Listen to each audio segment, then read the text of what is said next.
Welcome, everyone. Thank you so much for joining us. We are so excited to have Holly, child safety expert, back with us to share her wisdom. She has, I think this is your third I think time so. partnering with us. And September is Child Safety Month, so it's incredibly fitting to have you join us today and chat with us through a couple of safety related topics. So the first being really getting in the safety mindset and thinking through what is a hazard versus a risk. Baby gear safety. I love this topic, especially thinking about buying new as well as pre-owned items and making sure they're safe for your child. And then, of course, setting up your space that is safe for your baby and toddler. So there will be time for questions toward the end, but we do have the Q&A open, and I think now the chat is working, so feel free to drop them in, and we'll either answer them on the fly or we'll get to them toward the end. So Holly, I will kick it over to you. Thank you so much, Melanie. It's so good to be back. I always love working with Nanit. Hi, everyone. As Melanie said, my name is Holly Choi. I'm the co-owner of Safe Beginnings First Aid. You may know me from my Instagram account, Safe Beginnings. That's where I give parents easy tips to keep their babies and toddlers safe. But as we said, today we are going to be talking all about safety for Baby Safety Month and shopping for baby gear, creating those safe spaces for babies. But I always like to start out just by talking a little bit about getting in a safety mindset too. To give you a little bit of background on myself, I have been featured in Forbes as a baby and toddler safety expert a few times over the last few years. And as I mentioned, my Instagram is where I do my continuing education. But I'm a certified first aid instructor with the Red Cross, a child passenger safety technician instructor, which is a really long-winded way of saying I'm certified in car seats, but I also train new car seat technicians. So if you've heard of a car seat tech before, I certify those. I'm the vice president of our national organization for child passenger safety. In addition to that, I'm also a member of the International Association for Child Safety. Lots of long titles here, but effectively that's a childproofing organization. So I have a lot of expertise in childproofing, which I'll touch on today too, and additional child safety training. Really anything that has to do with baby and toddler safety, I am all over it. So I love when we have Q&A periods at the end of these because I love the questions and I'm here for them. So please don't feel like you're putting me out by asking me questions. I love answering questions. So most importantly, I'm a mom of two. I have two girls, one that just turned 7 back in August and another one that's 4.5. I always joke when I do a presentation that if I seem out of it at any point, please just know that's what's going on in my life. I'm sure you can relate to that if you're here, but that's me. So those are my two little monkeys.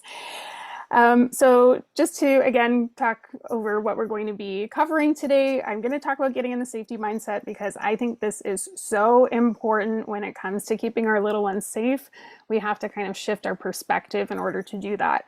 We'll talk about the baby gear safety and setting up those safe spaces. And then at the end, as Melanie mentioned, we will have time for Q&A. So if you've got questions, again, feel free to drop them in the Q&A or the chat. We'll find them and we will get those answered for you. So we'll start out with getting in the safety mindset. Frame of mind is everything when it comes to safety. And I like to always start with parents by trying to ask yourself, is something a risk or is it a hazard? This is a really useful tool. And quite frankly, this mindset completely changed my life as someone that really had a hard time with postpartum anxiety. I've always been an anxious person, but postpartum, when I had to take care of a child, suddenly that was super, super heightened. And in order for me to deal with that, I had to learn how to use this tool. So this is going to be something that you can use anytime you need to make a safety decision for your child. So I'm going to give you examples of, oh, I spelled hazards wrong. That's so embarrassing. Risks and hazards, and ignore my typo. And we'll talk about what those two different things are. So a risk is something where there's a very manageable chance of getting hurt, but there's some emotional or social or developmental benefit that you're going to get from that. And a hazard just has no benefits. So to give you an example, I'll start with like a really obvious example of something that's a risk. Crossing the street. Crossing the street, is there a chance you could be hit by a car? Totally. But are you going to have a benefit by crossing the street? Absolutely. Versus a hazard. Letting a child play with broken glass. There's no benefit to that, period, right? So there's nothing they're going to get out of that other than an injury. So to give you a more or a less obvious example, maybe climbing a tree or jumping off of a branch once they're up there. Could they be injured? Yeah. Are there things we could do to maybe reduce the risk of injury? Absolutely. But they're also going to learn some physical skills and developmental skills and maybe even emotional if they're playing with another child. So maybe it's something that's worth taking a risk versus another hazard, not buckling a child into their car seat. There's no benefit to just not using your car seat correctly. If something happens, the child's not protected. So if you can take your mindset and look at whatever is bothering you from a safety perspective in terms of, should I do this with my child or not? Try to determine if that's a risk or if it's a hazard, and that should give you a more clear path to move forward and determine if it's manageable for you. Of course, you don't have to take every risk, but at least it lets you identify what it is. Another rule of thumb I have is avoid creating a new problem when you're trying to solve another problem. And the perfect example of this for me is do-it-yourself baby gates. We're in the age of Pinterest and Instagram accounts of everyone doing do-it-yourself projects. Guilty as charged. I am like that over here too.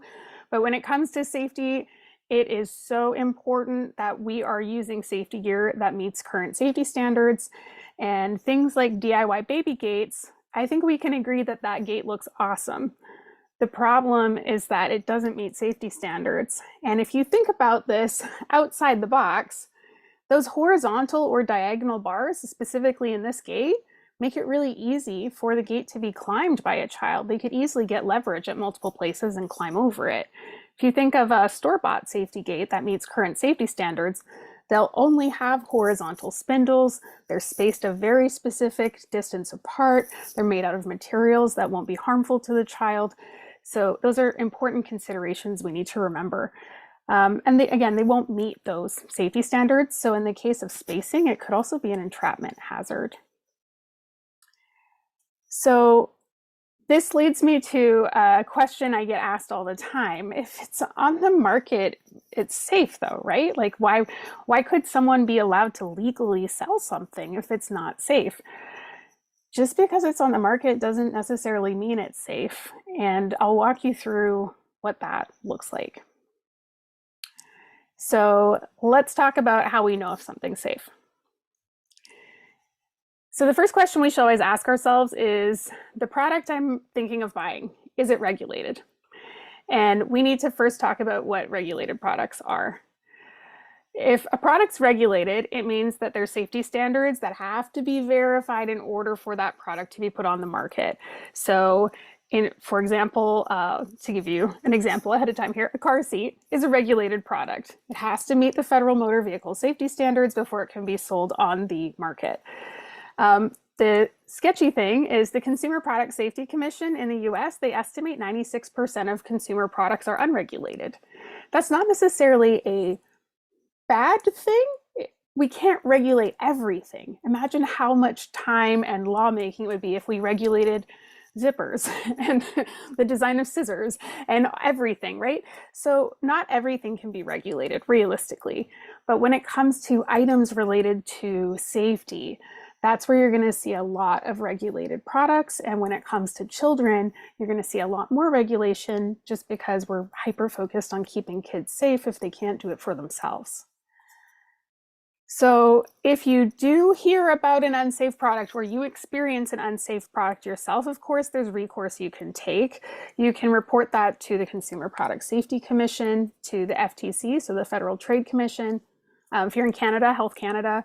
And then there's other consumer advocacy groups. Kids in Danger Consumer Reports would be another one. New York Times Wirecutter. There's so many people out there that would love to know if you experience something with a product. That's one of the ways that recalls happen. Don't worry, we're going to talk about recalls too. So you can look up regulations if you're unsure. So if you are wondering, hey, I wonder what the regulations for car seats are, or I wonder what the regulations for a crib are, you can look them up. Both the Consumer Product Safety Commission and Health Canada have this listed on their website. So you can look up the actual regulations, for example, all the way down to how wide the spacing between the slats on a crib have to be under the current standards. All of that information is available to us. So what is regulated? We talked about car seats. Strollers are regulated. Children's sleepwear, cribs, bassinets, safety gates. These are just some of the items that are out there that are regulated. And you can imagine, especially if babies are spending so much time around this type of gear, we want to make sure that there's safety standards in place. So on the flip side of that, there's some high-risk items. These are things that are considered particularly high risk. Some of them are banned. So padded crib bumpers, just this year, they were banned in the US. In Canada, unfortunately, they're not banned yet, but they're becoming quite rare to come across because most baby stores aren't really carrying them anymore. Baby walkers. So baby walkers are specifically, I'm talking about those, I call them exercisers on wheels, but where you sit a baby in the little seat. They're in like a little circular thing with caster, like wheels on the bottom, and they can actually roll around the home in them. Those have been banned in Canada since 2004. They're still on the market in the US. The American Academy of Pediatrics has called a number of times to have them banned, but lawmaking takes time. And they're strongly advised against because of not just broken legs or children falling down the stairs, but just children being able to launch themselves across the home at high speed, causing all sorts of injury. Incline sleepers were also recently banned in the US under the new CPSAC sleep standards that were released in the AAP sleep guidelines. All of that tied into incline sleepers being banned. And that was a really big win. Inclined sleepers were basically any sleep surface that was inclined more than 10 degrees. And that was causing children to have respiratory issues related to their airway being in a poor position. And then other things that you can still buy on the market, but they can be really high risk items. Baby nests and loungers.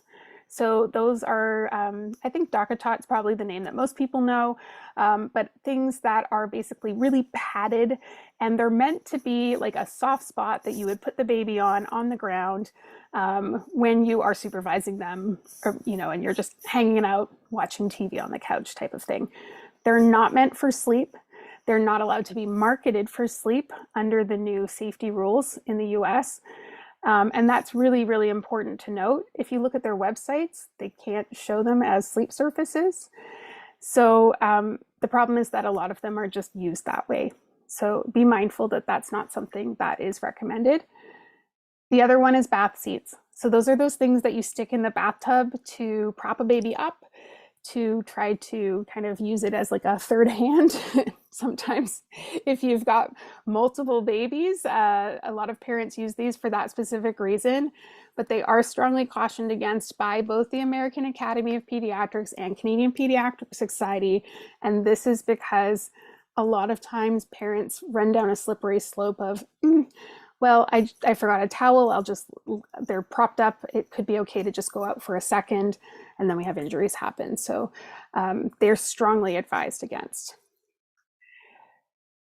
So then that brings us to the idea of recalls. So if you do have a product that is particularly dangerous, you can report it to the Consumer Product Safety Commission, or if you're in Canada, you can report it to Health Canada, and they will follow up with that. And oftentimes that's how recalls start. We have to be putting in reports and letting people know when something's unsafe for those recalls to happen. But let's say you're going to purchase something and you just want to know if there's ever been a recall on it. Something that might really surprise you is you can buy something today in a baby store that has a recall on it. Absolutely. Just a few years ago, there was a recall on car seats, and on a particular car seat. That car seat stayed on the shelf, but when the parent were to register the car seat, they would get a notification that they needed a repair kit. The car seat technically was safe to be used without the repair kit, but it performed better with the repair kit. And so parents were often surprised to register their car seat that they just purchased brand new for their new baby that's about to arrive, and find out it was recalled. So I just want you to know that that's possible. And if that happens, of course, there's going to be some kind of action that you're allowed to take as a consumer to rectify that. But you can look up on both the Consumer Product Safety Commission website and the Health Canada website, my two favorite websites. You could look up a product and see if it's recalled. And my tip here, my pro tip, is they've got these databases. Just type in the brand name of the product you're looking at. So for example, a product that was one of the more famous recalls over the last few years was the Fisher-Price Rock and Play. It was inclined, and there was unfortunately a lot of deaths related to that particular product. But if you were to look that up, you might be confused whether it was spelled rock and play or rock and apostrophe play. Just type Fisher-Price into the search bar and it'll bring up anything that was recalled related to that brand. So that's a really easy way to make sure that you're not just misspelling something and missing a recall. So just type the brand name in and you'll be good. So when you're shopping secondhand, there's really 5 main things that I want you to look for if you're going to buy something that's used. So when you're shopping new, it is still important to check for those recalls, but if you're buying something secondhand, you have to check these 5 things. So the first is you need to check if that was a regulated product. So if you were buying, for example, a used stroller, you want to make sure that it meets current regulations. You also want to make sure that that product's not recalled. So you'd walk yourself over to that database, you'd type in the brand name, and you would make sure that that product that you're about to buy isn't recalled.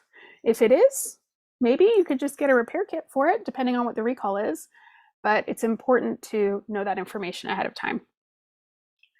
You also want to make sure it has all of its original parts, they're in good condition, they're in good working order, that everything is there. Typically, when you open the user manual for a product, or if it's missing, you can find a PDF online, right?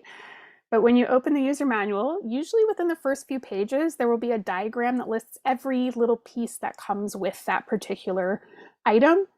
Make sure that you've got all of the pieces. You should have instructions for use. So again, if you don't have a user manual coming with it, you need to make sure you can either phone the manufacturer, get a replacement, or find one online that is correct for the item that you have, and that there's warning labels still attached. A lot of times now, warning labels are now being sewn on or actually printed onto fabric because it was so common for families to cut warning labels off of things, but they're really important for people to read to make sure that product's being used safely. So I will say this is becoming less of a problem, but it is important. And you want to make sure it's clean. So we obviously don't want to buy or sell something that's not clean, but you have to make sure it was cleaned properly. Sometimes things like car seats, you can actually make them more flammable by washing them with the wrong stuff. For example, fabric softener can make things a bit more flammable. And when we're dealing with things like a collision where we could potentially have high heat involved, we don't want that to happen. So always make sure you're following the instructions in the user manual on how to clean that specific piece of gear, if that's relevant for what you are doing. Basically anything with fabric is super, super important. Okay, so I have a few things that are like my favorite pieces of gear that I wanted to share with you. Not sponsored content. I just have some items that are just my favorite pieces of gear, and I always get asked, Holly, what are your favorite baby gates? I have 3 brands that I really like the quality of their baby gates. Cardinal gates are fantastic. They make hardware mounted gates for the top of the stairs. They also make gates that can be used outdoors. So if you had like a deck off of your house that had stairs going down to the backyard, anything like that where you want to block it off, Cardinal gates are great for that. Baby Dan is a really awesome Scandinavian company, and they sell gates in the US. They're really, really high quality. And the other one I love is Kudos, is how you say that. Kudos. It's a very interestingly spelled brand name, but that's how you say it. That gate there is a Kudos, and I don't know if you can see it in the picture, but what I'm trying to illustrate with this picture is that fireplace, the baseboard next to it is really quite high. And this one has a sliding mount on it so that you can actually mount the gate above a really high baseboard. So some baby gates, the mounts are just where they are, and people go to install them. They're like, oh, that's where my baseboard is. So I love the Kudos gates because I find that they're really flexible and they're able to be installed in more homes for that reason. The other one that I'm currently obsessed with is the door wing, and I have one here. I love this product. This is like if you can't use a baby gate for some reason somewhere, or you're traveling and you need something, but you can't really take a baby gate with you. It's adjustable, and you can make it so that you can't open a door more than a certain amount. Realistically speaking, 3.5 to 4 inches or smaller is recommended to prevent a child from being able to get their head through. But you can see here, this would be a situation where maybe you've got a door you need to leave propped open just enough so your cat can get to the litter box, but you don't want your child to get in there.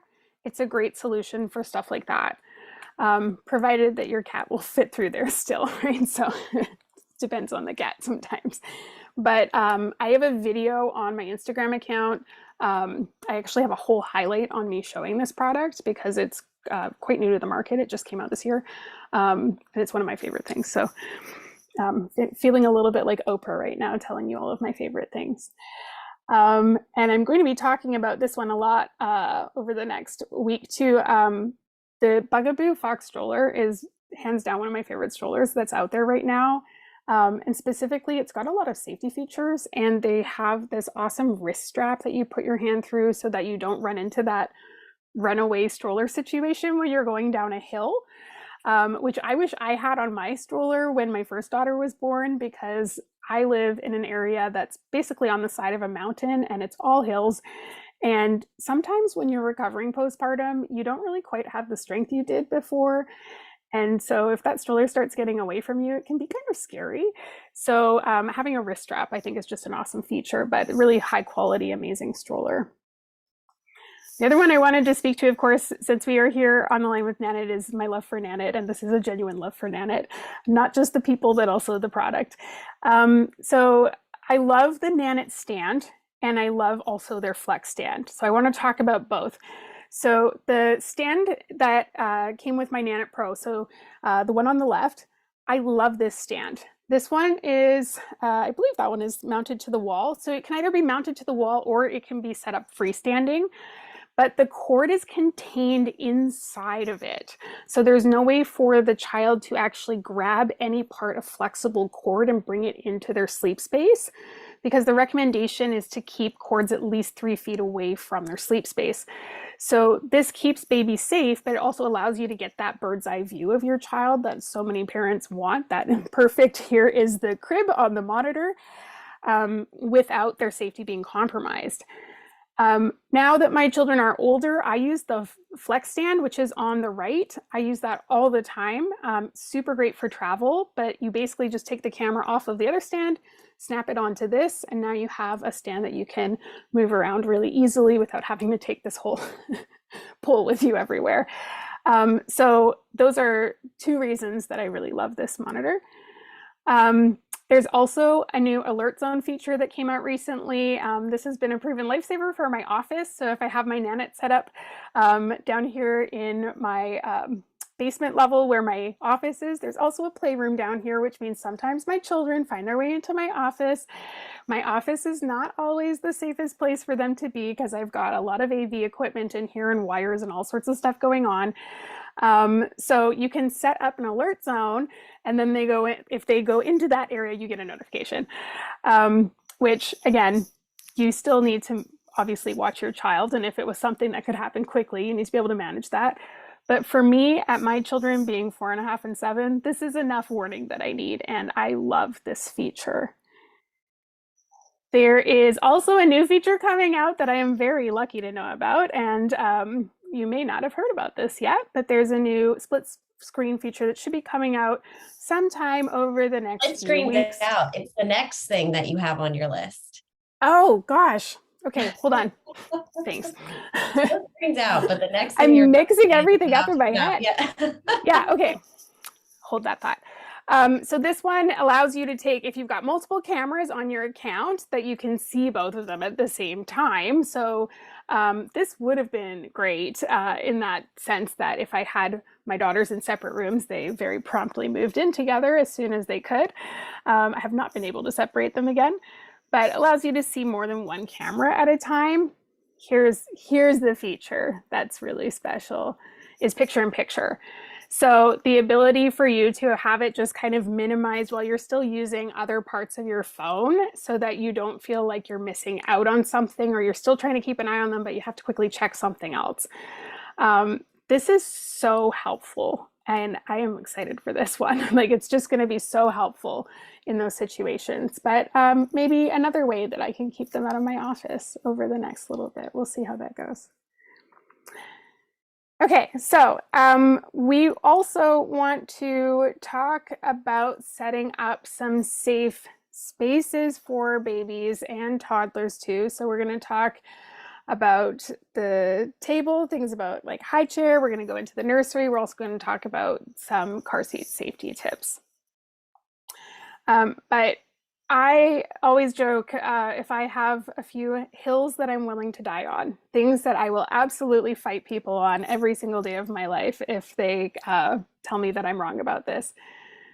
High chair safety. High chair safety is one of the most important things when it comes to keeping babies and toddlers safe, and that means always using the buckles on your high chair. The one thing that is going to keep your child safe and keep them in their high chair and remove that chance of the fall occurring is using the straps. So we have to make sure that they're buckled. Additionally, the straps have to be tight to the hip crease. So that means that they should not be able to like get their knee out of the strap, which a lot of times they can. We want to make sure that we're monitoring that. And over time, yes, of course, you're going to have to loosen it up as they grow, but make sure that you always have that adjusted appropriately for them. They carry about 30% of their body weight in their head when they're under age 1. Over age 1 is closer to 25%, and then obviously we kind of even out from there on. But that's so much weight. It makes them so top heavy, and falls from a height are where we see that traumatic head injury. So it's super important that we're using those straps. So that brings me to this.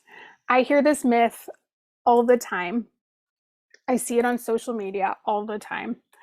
And to just put my first aid instructor hat on for a moment, I get asked this question almost every time I teach a class in person.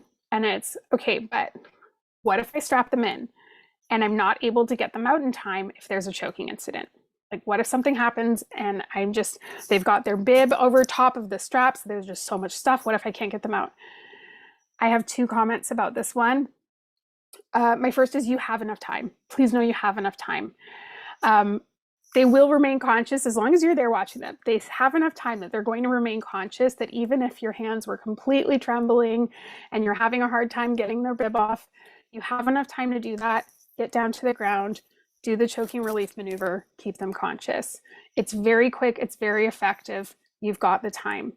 Some parents, if you're heightened anxiety like I am, especially around the starting solids period, some parents just give themselves peace of mind by knowing that in a certain kitchen cupboard, there's a pair of scissors if they ever need it to cut the straps. That's always an option. But trust me, you've got enough time. The other thing is that we see significantly higher rates of children falling out of high chairs from not being strapped in than we do choking incidents. And as long as their food is being prepared properly and they're buckled in and they're not able to, wiggle around and all of that stuff, the likelihood of them having a choking incident is just greatly reduced. So focus more on making sure that the food is prepared properly, that the environment is set up safely, and that's the best way to reduce that chance of serious injury for your child. So yeah, they're quick and effective when you're using proper force, the choking maneuvers, and they are just more likely to receive that traumatic head injury if you're not buckling them in. So another one that I am really big on, falls from elevated surfaces are one of the leading ways that babies are hospitalized every single year in North America. And specifically, falls from a change pad are one of the highest sources of that. So the other ones would be falling down stairs or falling out of a high chair, but change pads are the highest cause of an elevated fall. And I always joke with this one. A student once said to me in a class a few years ago, well, you can't fall off the ground. And it's true. You can't fall off the ground. So the 3 recommendations, if you ever need to walk away from a baby on an elevated surface or you're tempted in any way, 1, take them with you if possible, or 2, put them somewhere else. So that could be someone else's arms. It could be a crib, it could be a bassinet, but something that's going to contain the child. And then option 3 is just move them to the ground. This is such a common injury that all of the pediatric societies around the world now agree we should change diapers on the ground if we can. But there's no harm in changing them on an elevated change pad. But my 2 rules that I have here for you: you have to have one hand on, and you have to always have that strap buckled up. If you can't do that, then the ground is the safest place to change them. But all the strap on the change pad is there for you to do, basically, is to give you just enough freedom to take one hand off the child and use that hand to grab the wipe or diaper you've already put next to you. The other hand has to stay on. There have been scenarios where children have ejected themselves out the short end of the change pad just by kicking their feet. And realistically, the only way you could guarantee that that strap would hold a child is if it were like a 5-point harness, like a car seat harness, and then you couldn't change their diaper. So one hand on or do it on the ground. And when it came to my daughters being toddlers and they're just flopping around like a fish out of water on those change pads, at that point, it was just easier to change them on the ground. So if you can physically manage that, that's really just the easiest, safest option. And please keep your diaper drawer stocked if you are changing on an elevated change pad. That is when people are tempted to walk away. So I'm about to get super serious for a few minutes here. So if you have not heard me talk about anchoring furniture before, I will just say I'm about to be very serious for a moment. But this is, in my opinion, the most important safety and baby proofing thing every parent needs to do, hands down, period. I hope you've all heard of the IKEA recall where dressers were falling on children when they tried to climb them. I developed very strong feelings about that recall because the more that I heard about the recall, the more I heard people saying, yeah, but that's an IKEA problem. It has always been a furniture problem. And regardless of where we're purchasing furniture or the quality of the furniture, if that furniture is tall or heavy or can tip, it can seriously, if not fatally, injure a child. And I always like to teach this one just by saying, take a look at this picture of my kids for a moment. Try to think about this like a toddler. Does a bookcase look like a ladder? Could I pull the drawers out of my dresser and make myself a staircase? Is there something up there that I really want to play with, but I can't reach? If the answer is yes, we have to assume they're going to climb it. And therefore, it's not just furniture that's in their space. It's really anything in our home that's heavy or could tip. The minimum recommendation is anything that's 3 feet tall and heavy should be anchored or taller. Generally speaking, if something is taller than it is deep, like a bookcase would be, anchor it. Unfortunately, I know someone personally that lost a child to furniture that was shorter than 3 feet. And my rule of thumb with this is, please, if you think there's any chance that it could tip, just anchor it. And I'm just making sure I don't have, hold on, I'm just making sure I don't have a slide on this here. So I'm on an absolute mission to bust this myth because I often hear this myth from, and we all have someone in our life that believes this. There's no way that this baby could pull down this dresser. This dresser is way too big. There's absolutely no way. And you might not be as blunt as I am, so I'll tell you how I deal with it. Take it with a grain of salt. I'm a very blunt person. But clear off the dresser because it's coming down. Pull out all of the drawers of the dresser and just put a little bit of weight on the drawers. It is shocking how little leverage it takes to pull down an entire dresser when you have the drawers out. And it's because the center of gravity of that dresser just completely changes. And that's what kids do to climb them. They pull the drawers out. So I always like to give resources for this because this is not just a fear-mongering moment. This is important that we know what to do to prevent this from happening. So these are some great resources. Please take a screenshot of this. Pause, take a screenshot. Anchorit.gov is the Consumer Product Safety Commission's website for their Anchorit campaign. They have low-cost kits for anchoring furniture. They have videos about how to do it. They have all of the statistics about it. That is an awesome resource. So if you just don't even know where to get started, start there. Childproofingexperts.com is the organization that or the website of the organization that I'm a part of, International Association for Child Safety. We run that website. So there are tips from baby proofing professionals on there as well. And our main organization website, IAFCS.org. If you don't want to do it yourself, or you just need someone's opinion, you need someone to look at your situation, you can connect with a child proofer across North America there. A lot of them have virtual consultations. So if someone's not local to you, you can find someone that would meet with you over Zoom. And you could say, hey, here's this weird problem that I'm having in my home. Do you have any tips on this? And see if you can come up with a solution. So those are 3 amazing resources. If you haven't, I'm going to leave it up for one more second, take a screenshot. But please, if you haven't done it yet, anchor your furniture. Just to drill my point home, anytime I talk about injury prevention, I just like to remind people that sometimes it feels like a lot of the things coming out of my mouth might just sound like common sense, and it makes it easy to brush these things off.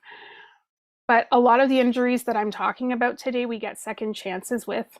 And when it comes to anchoring furniture, we're really lucky if we do. So please, if you haven't done it yet, set some time aside this weekend, just get it done. Okay, back to normal, happy Holly here.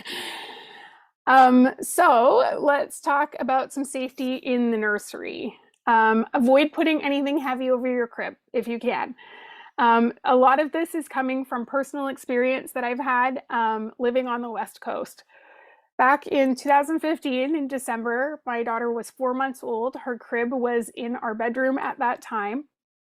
And we had an earthquake. And the earthquake, luckily, was not super severe, but it was enough to wake me from being totally asleep. And it lasted long enough that I had time to go into a full panic. And I honestly froze because I realized, well, I know what to do to save myself, but now my baby's in the crib over there and I have no idea what I'm supposed to do. So just in case I've given anyone anxiety, the answer is you grab your baby and you bring them into your chest and you make sure that their head is safe and your head is safe. That's really what your goal is. So that might mean that you pillow your head and you hold your baby to your chest. But I had no idea what to do. So the reality here, and the reason I bring this story up, my daughter's nursery, I had set it up when I was pregnant, and we had to disassemble her crib and then move it into our bedroom. Where her crib would have been had she been in her nursery, all of the art fell off the wall and it would have been right in her crib. And I realized in that moment, okay, that's why that recommendation is there. And it was something that I felt was overkill. Like if it's nailed into the wall, why would that happen? So I will say it's not just related to being on the West Coast. Even if you're on the East Coast, this is also a problem.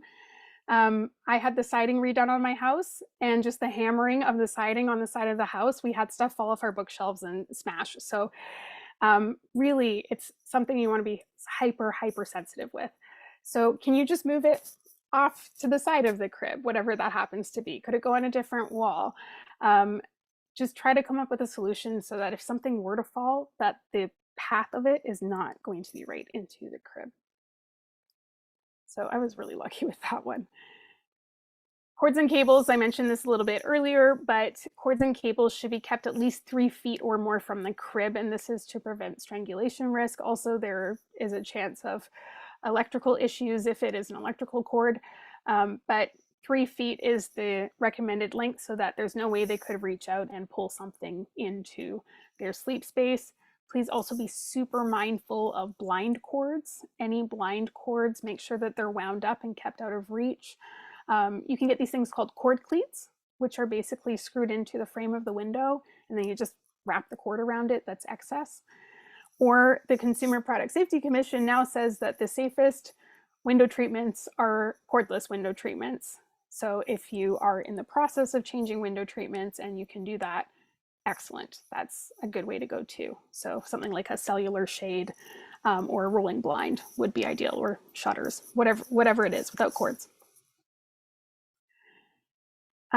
So coming back to this, back in Baby Safety Month last year, I wrote a whole thing about the Nanit on my blog, my unbiased review. I always say to brands when they ask if they'll do something with me, I say, okay, but as long as I can be honest. And when it comes to safety stuff, right, like that's me, that's my whole brand. So my honest review, but the reason I love the Nanit so much is because this cord management system really, to me, is just the one thing that sets it high above everything else. So it's compliant to the highest safety standards for cord monitoring systems. So ASTM F2951-19 is the safety standard that's related to. But it keeps it out of reach. And then if there's any excess cord, so at the end of that, it comes out of this little tube at the end, and this would be on the floor. So this would be away from baby's sleep space. But if there's any reason that you need to then cover an outlet that has something plugged in, on the right, this is in my home, this is something called a box style cover. So you might have some outlets where you need to use them, but you also need the child not to be able to go up and pull something out of it, but it's somewhere that you have to, like it's going to be accessible. So these are called box style covers. They're great. So if you ever need to cover the rest of it for whatever reason, if there's no way to hide that area in your child's nursery and you've got a toddler that runs in there all the time, that's a great way to manage excess cord and to make sure they can't pull something out of the wall. So that would be my recommendation if you run into any kind of problem like that. But in terms of the actual cord and the Nanit itself, chef's kiss, love it. And then also just make use of your monitor. I am so glad I had a monitor. I wish I had a Nanit back in 2015. But having a monitor when you've got a new baby, it's one of the most effective tools, most important tools to keep your little ones safe when they're in their sleep space. And now that my daughters are well past the 2-year mark, where most people use a baby monitor until about 2, and then the child transitions and they just kind of give up at that point, you can keep using this monitor. I mentioned I still use mine as like playroom surveillance. Also, you know, I can sometimes just play back footage if a fight occurred and just determine who said what. So it's really great for that. But if you're traveling, right, it's great for that. When you're transitioning into the toddler bed, it's another great way to make sure that you can keep an eye on them and know if they're getting out of bed and roaming around. The two-way communication on it is also very effective of, hi, I see you got out of bed. Maybe let's crawl back in there. And that just communicating with my kids in general. If I know they're down here, I'll just go on the Nanit and say, hey, it's dinner time, come upstairs. So it's a great tool that you can continue to use throughout your child's life. So make use of it. It's great. The other thing that I will not do a presentation at this point without talking about pretty much is car seat safety, because car seats are one of those things that just became my world about 7 years ago. I want to, and if you haven't been in a class with me before, you may not have heard me go off on my rant about car seat safety and why it's so important, but I would just like to take a moment to tell you why it's so important to me. Not a sad story, I'll just preface it with that, but I think it's really, really crucial that we all understand the importance of car seat safety. So one of the leading causes of death in children in North America between the ages of 1 and 14 is motor vehicle collisions. In Canada, it is motor vehicle collisions. The reason it's not under age 1 is because it's just significantly outweighed by medical complications. But when those are taken out of the place, it's motor vehicle collisions. So we have to take it seriously, but the other statistics I like to share in line with this are the Safe Kids Worldwide. So that's the organization in the US that trains and certifies child passenger safety technicians. They estimate that 40 to 95% of car seats aren't used correctly. In Canada, that estimate is 81%. That's wild. If you think of, we have one thing that can save kids from something that's taking them from us at such a high rate. and we're not using them properly. Why not? But no one's out there just going like, oh, I'm going to endanger my child today. No one's like that. But the problem is that a lot of us assume we're using it correctly, or we just don't know what we don't know. And that's where all of this misuse happens. So I'll explain why this misuse is happening, basically. Every single car seat is just wildly different. They all have their own individual sets of rules, and car seats only work if you follow their rules. It's how the seats were engineered, but it's also important to remember that's how they installed and used the car seats when they were crash tested. And a really good example of this is infant car seats, the ones that have a handle on them. They all have a rule about where the handle is allowed to be locked in place when you're driving.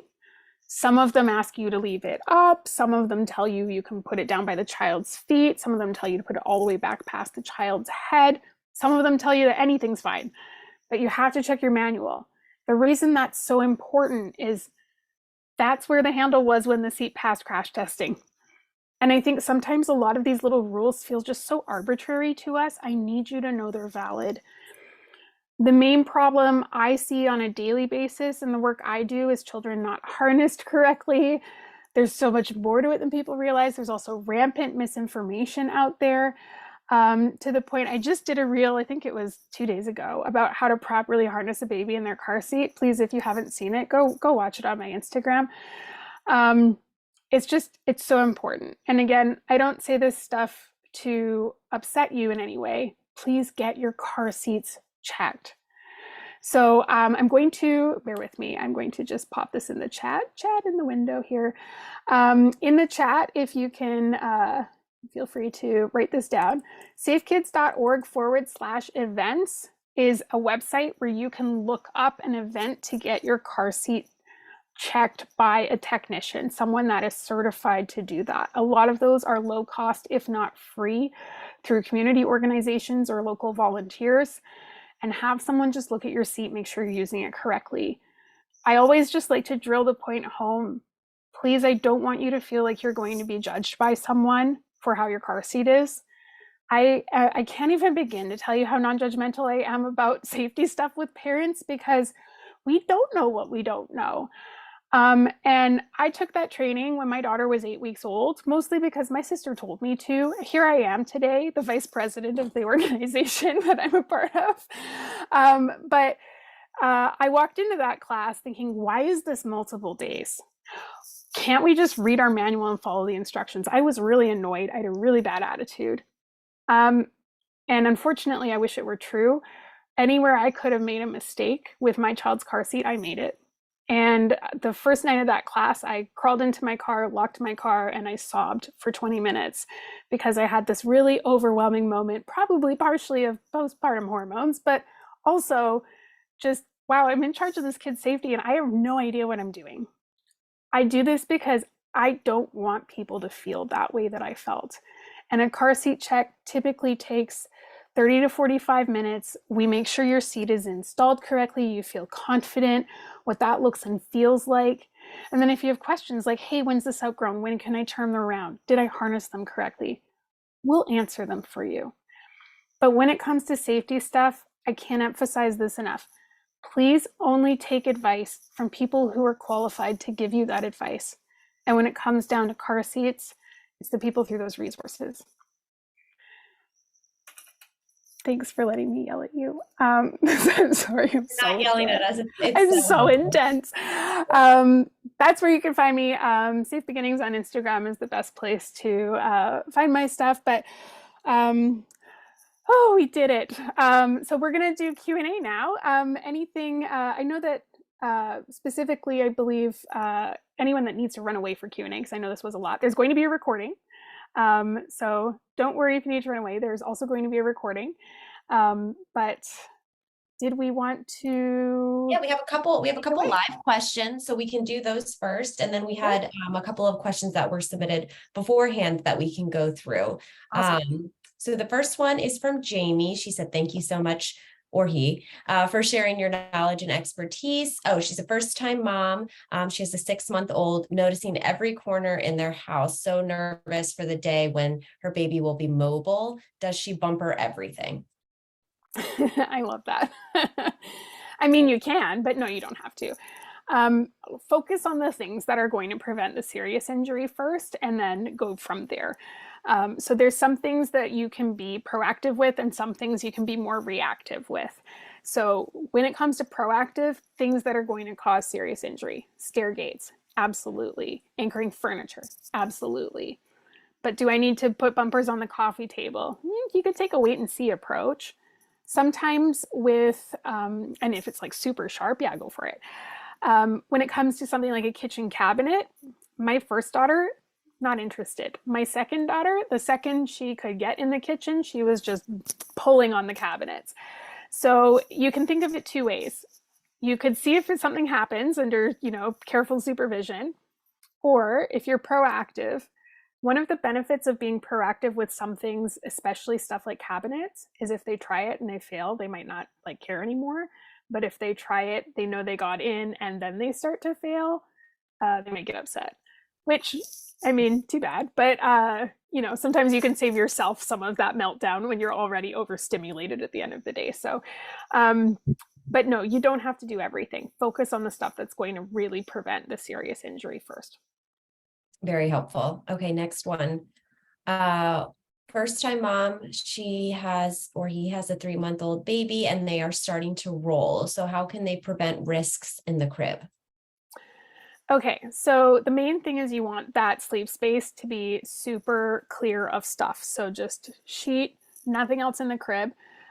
Where we see problems with rolling is when we have additional things, soft goods. So stuffed animals, blankets, because sometimes when they roll, they can't roll themselves out of the position. Once a child is rolling front to back and back to front, some kids it's 5 months, some kids it's 8 months, depends often on how heavy their head is. But once a child's able to do this, we don't need to be concerned anymore. So if you look into the safe sleep guidelines, the AAP will tell you once a child's rolling consistently, you don't need to continue to go back in and flip them back over as long as we're starting them on their back, because they'll be able to get themselves out of the position. We just want to make sure they can't roll up against anything else. So if if they roll onto their stomach, they might not be able to roll back onto their back, but a lot of cases they'll just be able to have enough tone to turn their head to the side. Just imagine if you're holding a baby against your chest, their head is to the side, right? Mm-hmm. Breathing position, that's great. But we don't want them to roll up against a blanket and then not be able to get out. So keeping those soft goods out is the best thing to do. It's always nerve-wracking. It's very nerve-wracking. Every parent has to go through that transition of the child flipping around. So please know we've all had this awful anxiety period of our lives. But that's really the only thing you can do. Keep the loose stuff out.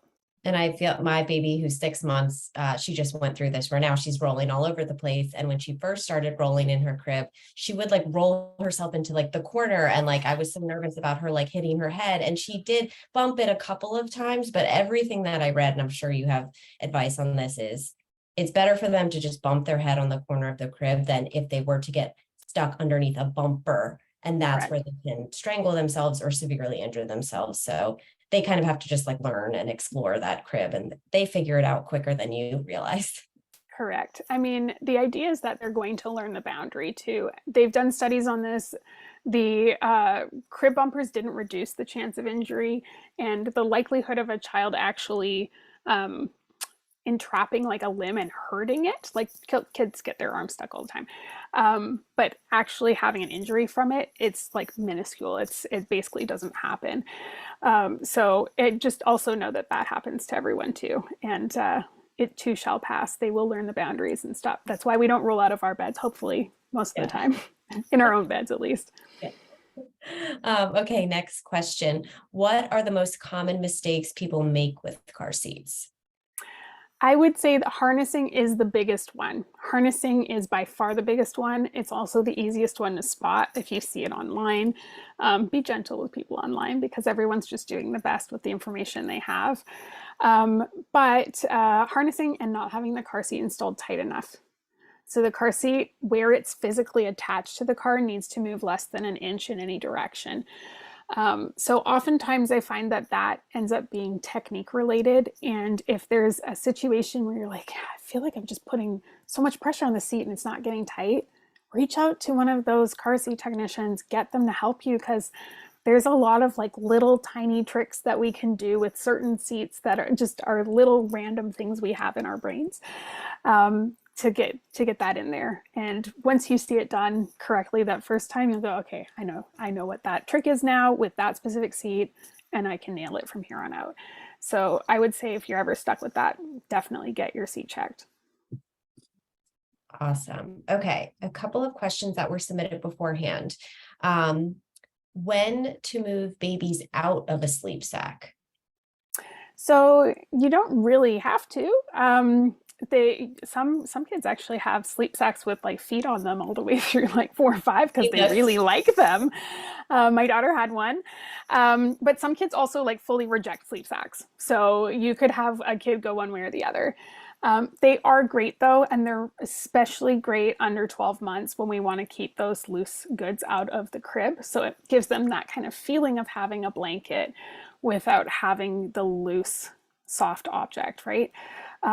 Over 12 months is when blankets can start to be introduced, but the recommendation is to keep them to a breathable fabric, so something like cotton, bamboo blends, things like that. And then over 24 months, so 2 years, is when we can start to consider entering things like pillows. But ideally, go for 12 months if you can, and then from there, if they decide they reject them, it's fine, but you don't have to keep using them at any point per se. Got it. Okay. When do you recommend starting swim safety? So how early should someone put their child in swim classes? Like this particular person, their baby is 2 months old right now. Okay, this is a controversial one. So I'm going to tell you both sides of it. American Academy of Pediatrics, the official answer to this is 12 months. And they say that because they say under 12 months, they don't believe there's evidence to show that swim lessons are super effective. On the flip side of that, being someone that works in the child safety field, I unfortunately meet a lot of families that deal with injury and a lot of families that deal with loss. There's a mom that runs a really amazing nonprofit. She lost her son, unfortunately, in a drowning incident. It's called the Silas Project. And she actually has scholarships for people that cannot afford swim lessons. She's amazing. But she is a huge advocate for infant swim rescue, which is a special type of swimming lessons that start typically around 6 months. And the goal of that is to not make water fun at first, or about songs or about games. It's all about, you're in water, how do you flip onto your back? And people that have taken it swear by it. And something that with her child following the incident, she did immediately, and she just says it just gives her that absolute peace of mind. Does it make children drown proof? No, but it's just one more tool in the toolkit. So if you have access to infant swim rescue, most of those programs do start closer to 6 months.